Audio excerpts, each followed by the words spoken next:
Hello and welcome back to my channel and welcome to another sofa video. We're back on the sofa with Penny intruding on her nap time. So she's probably going to just have a snooze there while we talk about some red flags in the world of yoga. Now, I've been to countless yoga classes over the years and the majority have been really wonderful experiences, but every now and again I will come across some behaviour or something within that class that stands out to me as a problem. And the reason these things stand out to me as red flags is because they, to me, don't align with the teachings of yoga, with this ancient Indian practice. So in this video, I'm going to break down these 5 things. I'm going to talk about why I consider them red flags and what I like to see yoga teachers doing instead. So first up, we have cliquey classes. Now, the majority of classes I've been to over the years have been incredibly warm and welcoming, aligned with the teaching of ahimsa, which means non-violence, or it's often translated as kindness. However, very occasionally, I've come across classes that feel a bit inner circle-y, a bit cliquey, where perhaps the teacher has, a group of people who've been coming for a really long time, who they know really well, and that is to be expected. I have, with the classes that I teach, there are people who come along who've been coming for years, and of course I have a good chat with them. But the problem here, the red flag, is when any new people coming into the class are not welcomed, are maybe made to feel a little bit of an outsider, a bit, a little unwelcome. So what I love seeing teachers do is when they will welcome in anyone who's new and ask them their name and have a little chat with them, understand if they've done some yoga before or if they haven't. Even better is when the teacher makes a conscious effort to remember the names of new people. I know when I've gone to classes and introduced myself at the beginning, then during the class or maybe at the end of the class when they've spoken to me and referred to me by my name, it just feels so warming, so it builds that connection that you want to have with your yoga teacher. And the practice of yoga is all about connection. So that's a big one for me. Welcoming in new students is really important in my eyes. So the red flag is when new students feel a bit excluded. Cliquey classes. The second red flag for me is going to a class where there is no mention of yoga philosophy and there are no Sanskrit words used at all. Sometimes modern yoga can be thought of or even taught as an exercise class, but the postures and the movements are just one element of yoga as a whole. There's so much more to this ancient spiritual practice from India. If you want to know a little bit more about this, I made a series not long ago called Yoga Off the Mat. There are 10 episodes going into the 8 limbs of yoga, all of the sort of wisdom that comes from the Yoga Sutras of Patanjali.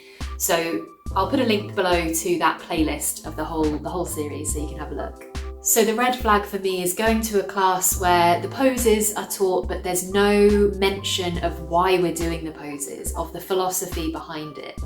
And maybe there's no mention of the Sanskrit names either, just moving through postures like an exercise class. So for me, I think that using the Sanskrit words is a really nice way of connecting with yoga as a system, as a philosophy, as a way of living. It's a way of connecting with the deeper wisdom of yoga.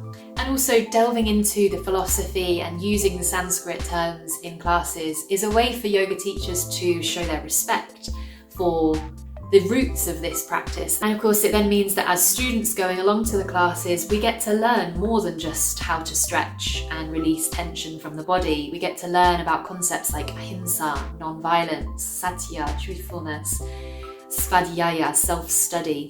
All of this rich wisdom that comes from yoga that I think sometimes just gets missed in classes. I just think it's a real shame when that's not explained and talked about. Then my third red flag, and this one might be a little controversial, is taking photos of students in classes. Now, specifically, I'm talking about taking photos of students when they're in quite intense postures and also taking photos without gaining consent from the student.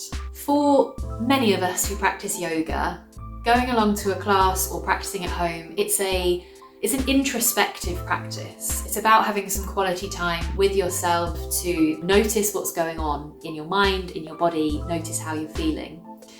It's a practice of connecting with yourself. And so if you're in a class where you're in that kind of introspective space, and then someone brings a camera out, it can take you out of your practice very quickly and make you, maybe be a bit self-conscious, be aware of what a photo might look like. So I find personally when I've been in classes and that's happened, I've found it really hard to get back in the mindset of my practice once the camera's gone away again. Now, of course, I recognise that yoga teachers like myself, we need some photos occasionally to use for advertising, for social media. We need some way of showing people what the class looks like to attract new members, new students to come along.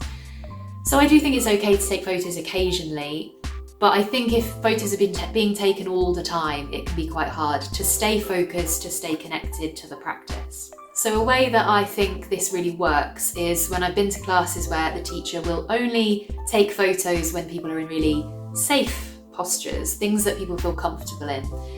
And when the teacher will maybe explain first of all that they're about to take a couple of photos and give people the opportunity to say no, to not give their consent. So that really is the red flag for me. I think it can be a little bit dangerous if students are in deep back bends, for example, or really deep stretches, and they're having to hold a bit too long for the photo to be taken. I've seen that happen before.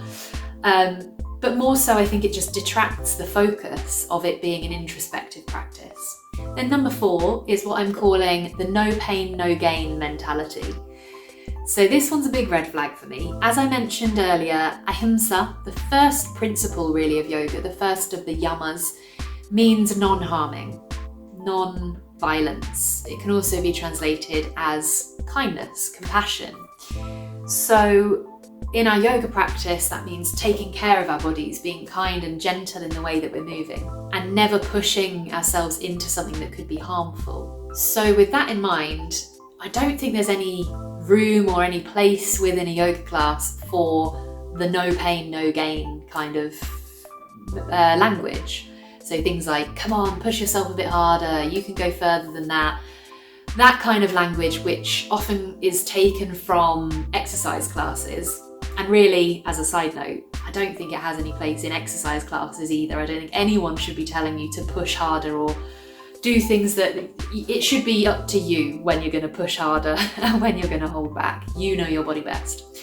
But anyway, I think within a yoga class, it's much nicer and for me feels much more aligned with the teachings of yoga when yoga teachers use language that puts you in control of your own body, of when you go a little deeper into the pose or when you hold back, giving you the opportunity and letting you know that it's okay to take rests when you want to come into child's pose, to modify and make adjustments so that it suits your body. I think that's just a really lovely way for teachers to firstly teach kind of autonomy and teach people to learn about their own bodies and practice in their own way, but also a way of teaching ahimsa, being non-harming towards your body, being kind and careful in the way that you practice. So if you ever hear in a class a teacher using that kind of language that is no pain, no gain, that for me is quite a big red flag. Doesn't feel aligned with yoga to me.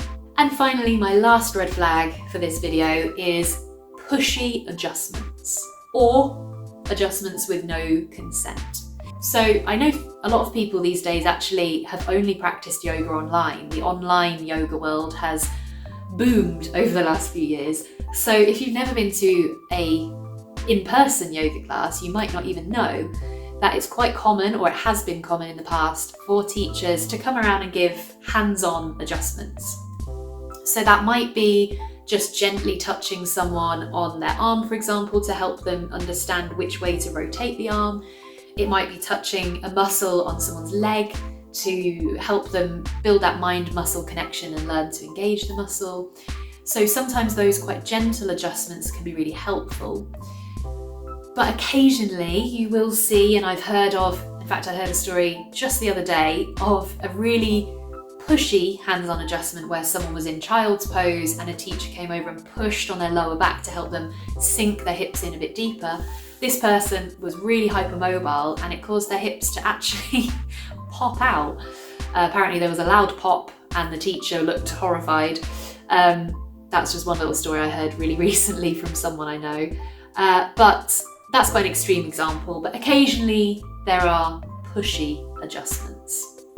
And this is where, again, for me, it's a bit of a red flag. So I mentioned before autonomy, giving people the power over their own bodies, to listen to their bodies, to understand where their limits are, to learn and grow on their own. And I think for me, when I go to classes, I way prefer that. I love it when the teacher will just give me the space and the freedom to do what I want to do and not come over and kind of give me adjustments. That's just me personally. Maybe you love adjustments. Let me know in the comments if you disagree with me on this and really on any of these.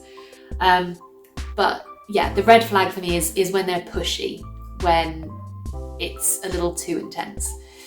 And again, consent is an issue here. So I think it's really nice when teachers will come around the class and offer plenty of opportunity for you to say yes or no as to whether you're comfortable being touched.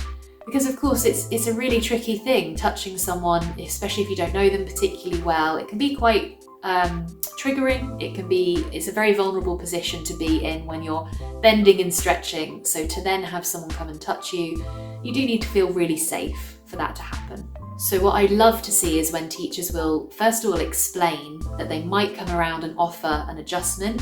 But even more than that, I've had a couple of experiences where the teacher has given details on why they're going to give this adjustment. So explaining what the benefits may be, and then coming round and offering to each person individually, would you like me to give you this adjustment? Making it so easy for people to say no if they prefer to not be touched. So that's a really nice way of handling adjustments. The other way is to just leave them out and just use verbal cues to explain the poses rather than going hands-on. So those are my 5 red flags. I mean, there are some other smaller ones, but those were the 5 big ones that came to mind when I was putting this video together. I really want to hear if you agree with me or disagree with me on some of those. So please do leave me a comment below. And also, I want to hear if you have any red flags, if you have any things that you've experienced in yoga classes that you don't think really were aligned with the ancient wisdom of this old Indian practice. I would love to hear what you all have to say about this, so please do leave me comments. If you found this video interesting, helpful, make sure to like the video, let me know. And if you haven't already, subscribe to this channel for more videos like this. Looking at my analytics, my statistics, I can see that about 80% of you watching, and that's returning regular visitors to this channel, are not subscribed yet. So I'd love it if you would consider clicking the subscribe button. It just means that you will see videos from me popping up on your home screen. It all helps me to build this channel and be able to make more videos. Thank you so much for watching. I look forward to seeing you in another video very soon. Goodbye from me and goodbye from Penny, who hasn't moved through the whole video. She's so comfy. I'll leave her to rest in peace now. Oh no, that sounds like she's died. I'll leave her to rest peacefully alone.